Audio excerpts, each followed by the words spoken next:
Bismillahirrahmanirrahim. Assalamu alaikum students, 8th class, how are you? Yesterday in the previous lesson number 8, we started our chapter number 5, chemical reactions, and we did some basic definitions in the first lesson of this chapter, and today we are going to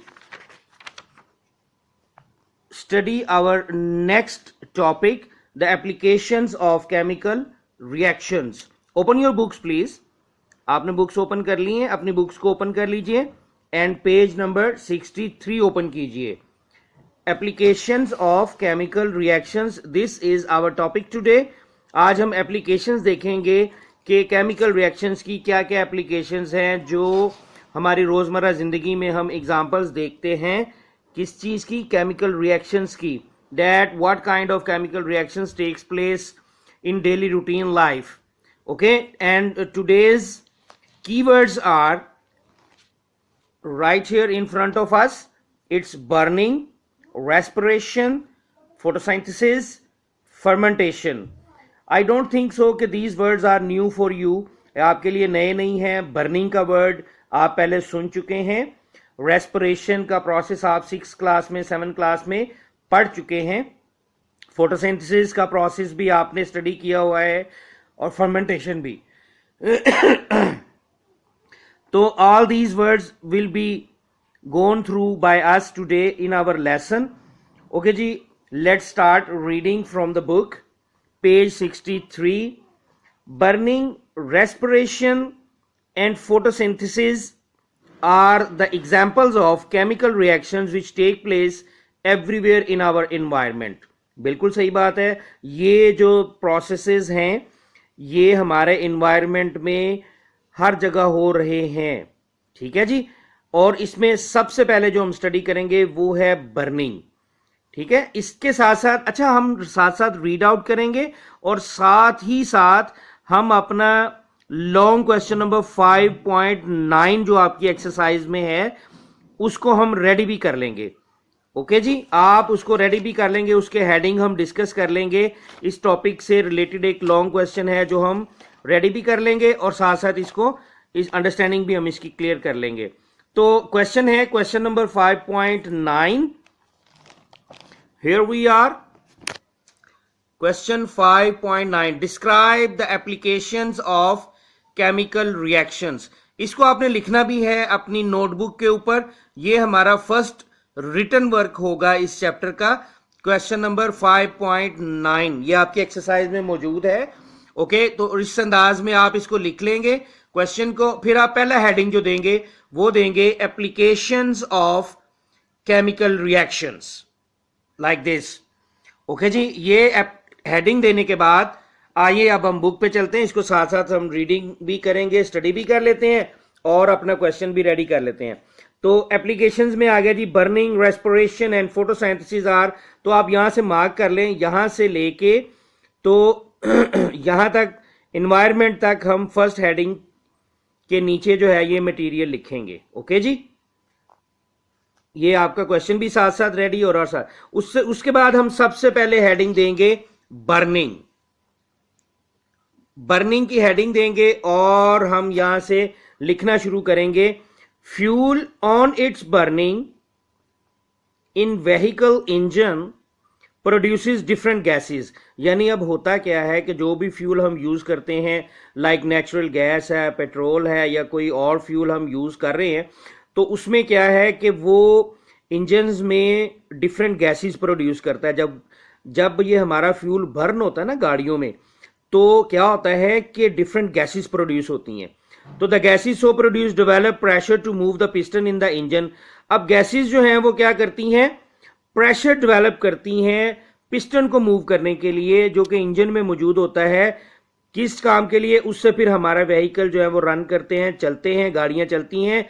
तो heat produced during burning of fuel in our kitchens. अब दूसरी एक example जो हमारे सामने आ रही है वो ये है कि हीट जो है वो बर्न होती है.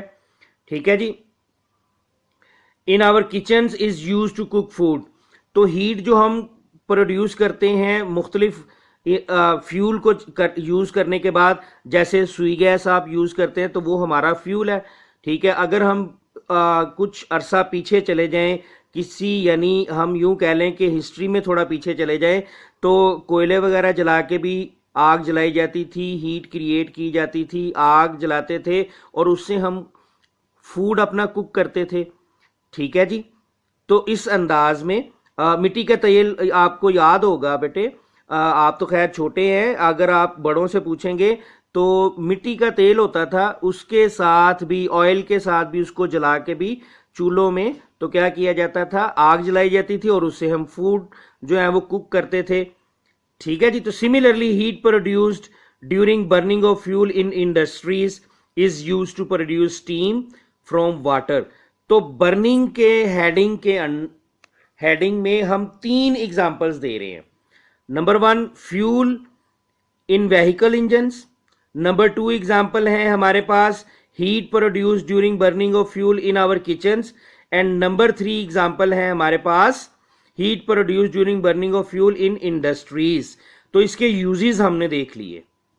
ओके जी, तो ये एप्लीकेशंस हैं किस चीज की, बर्निंग की, केमिकल रिएक्शंस की। Burning is a chemical reaction, तो ये केमिकल रिएक्शन की एक एग्जांपल हमने कर ली। उसके बाद आपने हेडिंग दे दिया photosynthesis. Next heading is photosynthesis. तो फोटोसिंथेसिस का प्रोसेस आप पहले इसके बारे में पढ़ चुके हैं। फोटोसिंथेसिस कहाँ होती है, ये क्या प्रोसेस है, ये वो प्रोसेस है। The photosynthesis is basically a process in which plants prepare their own food.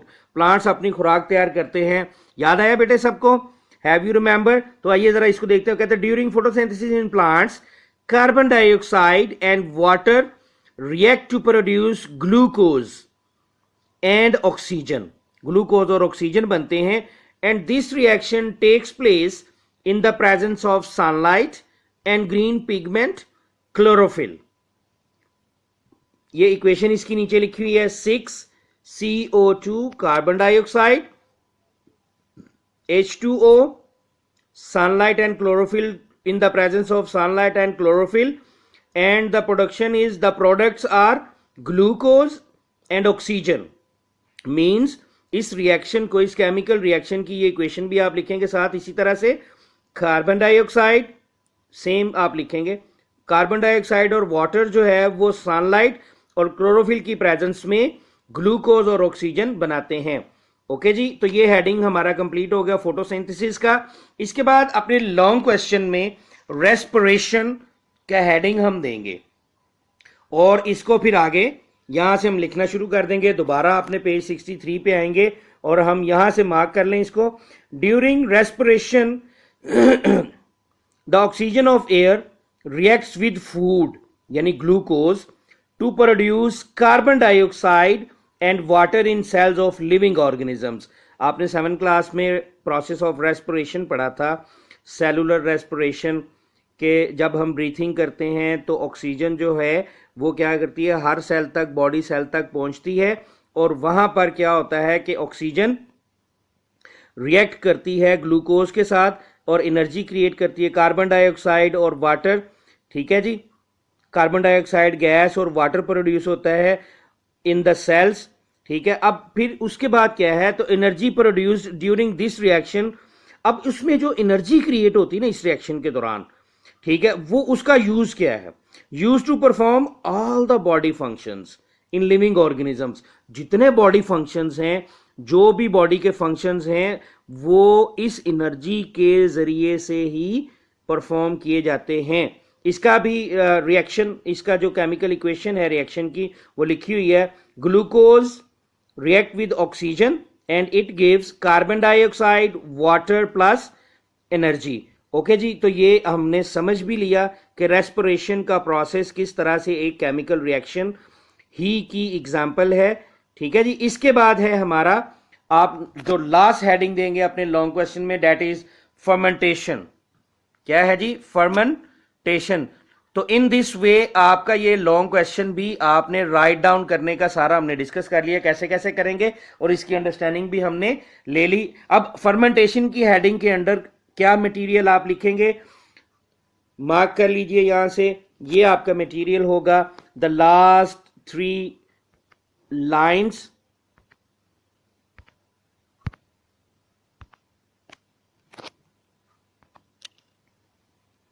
conversion of milk into yogurt and formation of baking products involve in the chemical changes which are brought about microorganisms. Such chemical changes or reactions are called fermentation reactions. ऐसे reaction fermentation reactions कहलाते हैं. आपने देखा है कि दूध से दही बनता है, ठीक है जी, और बेकिंग प्रोडक्ट्स जो हैं वो बनती है, ठीक है जी. Involve the chemical. अब इसमें जो केमिकल चेंजेस इन्वॉल्व हैं वो हम किससे करते हैं? माइक्रो ऑर्गेनिजम्स के थ्रू. माइक्रो ऑर्गेनिजम्स इसमें इन्वॉल्व होते हैं. डिफरेंट काइंड ऑफ बैक्टीरियाज जो हैं वो अपना परफॉर्मेंस देते हैं इसमें, और क्या होता है कि different things convert into another things. ठीक है जी. अब जैसे आपने अचार देखा होगा, अचार, मुंह में पानी आ रहा है सबके अचार का नाम सुन के.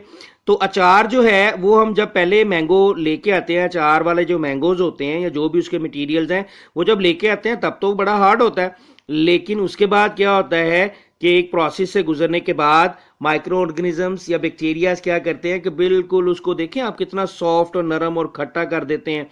ठीक है, तो ये प्रोसेस भी फर्मेंटेशन ही कहलाता है. यानी वो जो अचार का बनना है वो भी फर्मेंटेशन की ही एक एग्जाम्पल है. और उसके अलावा दो एग्जाम्पल्स हमने देखी, मिल्क इनटू योगर्ट और उसके बाद formation of baking products. Okay जी. तो आज हमने जो टॉपिक किया वो था एप्लीकेशंस ऑफ केमिकल रिएक्शंस, और इससे रिलेटिव हमारा लॉन्ग क्वेश्चन है 5.9, describe the applications of chemical reactions. उसको हमने गो थ्रू कर लिया. उसके हेडिंग्स जो थे हमने डिस्कस कर लिए हैं. ठीक है जी. Overall 5 headings are there. Main heading हमने देना है, उसके बाद हमने मार्क कर लिया कितना लिखना है, फिर उसके बाद बर्निंग में कितना लिखना है, फोटोसिंथेसिस, रेस्पिरेशन, फर्मेंटेशन. तो ये 1 बाय 1 तमाम हेडिंग्स के अंदर जो मटेरियल है वो हमने डिस्कस भी कर लिया है, मार्क भी कर लिया है, और उसके साथ साथ ही हमने इस टॉपिक को कॉन्सेप्ट जो था इसका वो अंडरस्टैंड भी कर लिया है. ओके जी, थैंक यू सो मच. और एक और बात कि आप केमिकल रिएक्शंस का हमें इससे काफ़ी हद तक अंदाज़ा हो रहा है कि केमिकल रिएक्शंस जो हैं ये तो बहुत ज़्यादा इम्पॉर्टेंट हैं, और बहुत जो है वो एक इनका रोल है हमारे अलाइव होने में. ठीक है जी. तो केमिकल रिएक्शंस से मुतल्लिक एक वीडियो भी आज आपको सेंड की जाएगी, दिखाई जाएगी. ठीक है, उससे भी आपके कॉन्सेप्ट्स काफ़ी क्लियर होंगे कि how the chemical reactions take place. वो भी आप जरूर देखिएगा तवज्जो से, और अपना ये काम आपने भूलना नहीं है. लॉन्ग क्वेश्चन नंबर 1 आपने राइट डाउन भी करना है और याद भी कर लेना है. ओके जी, राइट डाउन भी करना और याद भी कर लेना है. Thank you so much. अस्सलाम वालेकुम.